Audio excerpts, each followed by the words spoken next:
Assalamualaikum warahmatullahi wabarakatuh. Halo teman-teman, aku Firlyaisyah Putri. Di sini aku mau menceritakan bagaimana aku selama seminggu menjalani PKL di salah satu rumah sakit. 2 hari sebelum PKL itu kita ada orientasi. Nah, di orientasi itu kita membahas kayak materi K3RS, terus ada penggunaan APAR, habis itu PPI, terus kode-kode bencana dan artinya. Terus kita juga ada tentang materi keperawatan. Terus kita ada hospital tour. Nah, aku hospital tournya waktu itu ke ruangan IGD, tapi cuma sampai depan aja, nggak sampai masuk ke dalam. Jujur ya, waktu di hari pertama PKL tuh pasti rasa takut ada. Kita aja masuk ke ruang IGD itu dorong-dorongan.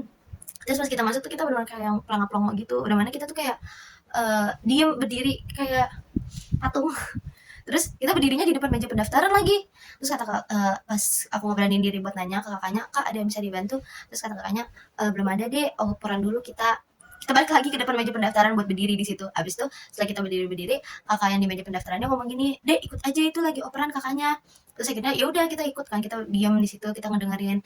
Nah terus abis itu setelah operan kita berdiri tuh di depan, yang bukan di depan sih, di pokoknya di dekat alat-alat gitu deh. Nah, terus di situ aku tanya lagi ke kakaknya, "Kak, ada yang bisa kita bantu?" Terus kata kakaknya, "Oh, ada, Dek. Ini pindahin kursi roda ke depan ya."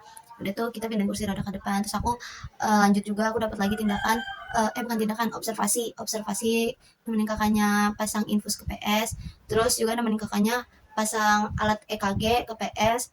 Habis itu aku juga ada pindahin PS ke ranap. Terus aku disuruh kakaknya buat kasih sampel darah ke lab. Terus mengambil hasil CT scan ke radiologi, terus aku mengantar PS ke ruang USG, terus ke radiologi lagi ngambil hasil USG, habis itu aku TTV. Udah sih buat hari pertama di IGD tuh dibilang ramai juga enggak, dibilang sepi juga enggak, jadi biasa aja. Lanjut di hari kedua PKL, di hari kedua itu IGD lumayan ramai ramai pol.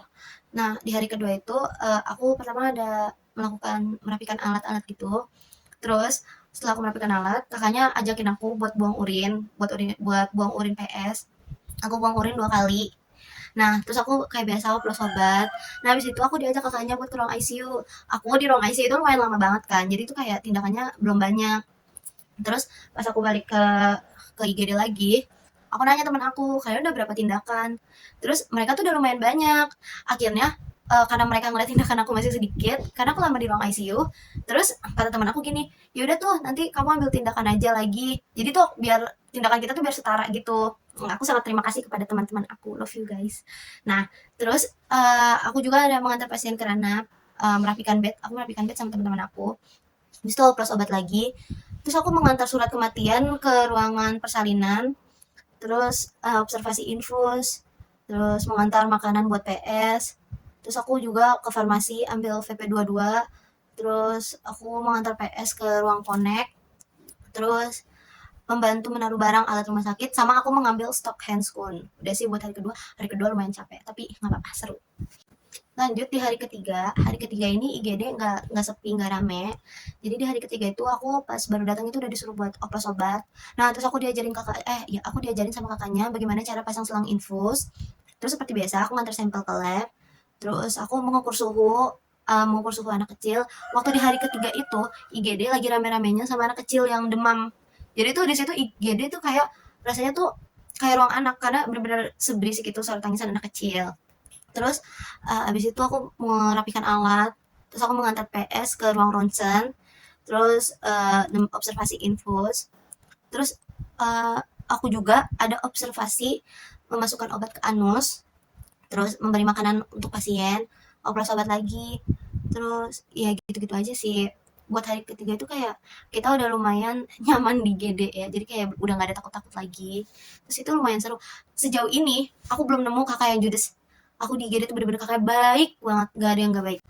Lanjut di hari keempat itu kita udah lumayan nyaman banget, bahkan kita udah enjoy banget di IGD. Nah di hari keempat itu aku siang, nggak pagi lagi. Nah siang itu IGD sepi, bener-bener sepi banget, kayak ada beberapa bed yang gak keisi. Terus waktu hari keempat itu tuh aku yang baru paling melakukan tetesan, terus abis itu uh, ke farmasi buat ambil obat gitu, aku lupa nama obatnya apa. Terus aku pasang selang infus, terus aku observasi kateter. Terus itu kayak sebenarnya ya nggak gimana-gimana sih, soalnya aku cuma ngeliatin doang. Nggak sih, aku bantuin kakaknya yang kayak kasih betadine, terus habis itu kasih kayak pelumas gitu. Di hari keempat itu nggak terlalu capek karena IGD sepi. Lanjut di hari kelima tuh udah enjoy, bener-bener enjoy banget. Terus di hari kelima itu IGD sepi.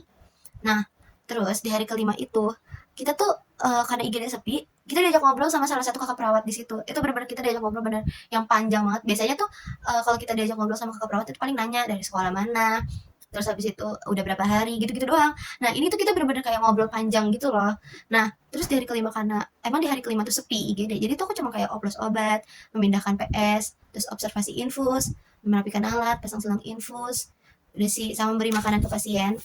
Nah, terus ini ada yang TTV kan, aku TTV anak PS. Nah, terus pas aku TTV itu kan aku Nancy kan. Pas aku Nancy itu aku nggak pakai stetoskop karena kata kakaknya nggak usah pakai. Ya udah tuh, aku Nancy, aku kan juga bisa kan nggak pakai stetoskop. Terus dia tuh detaknya nggak kelihatan, terus di situ aku panik kan, kok detaknya nggak kelihatan. Abis itu aku sekali lagi, aku bilang ke PS buat sekali lagi, terus kata dia nggak apa-apa ya. Terus pas kedua kalinya untungnya detaknya kelihatan. Situ aku udah panik banget. Dia sih normal sih tensinya. Jadi hari kelima masih nggak kenapa-napa. Lanjut di hari keenam ini awalnya sepi, IGD sepi banget awalnya. Tapi udah pas menjelang maghrib itu udah rame banget. Di situ kayak aku udah sampai kewalahan gitu. Nah, pas lagi sepi-sepinya ada PS datang. Dia tuh kakinya sobek, akhirnya kayak anak kecil, akhirnya tuh dijahit. Nah, aku disuruh bantu buat pegangin si PS. Terus aku pegangin, tenaga dia kenceng banget, kuat banget. Ada 6 orang yang megangin dia, dia bener-bener kuat banget sumpah. Terus pas malamnya aku ada mengganti pakaian PS sama teman aku berdua. Dan itu kayak susah-susah gampang sih, karena baru pertama kali juga. Udah sih gitu aja.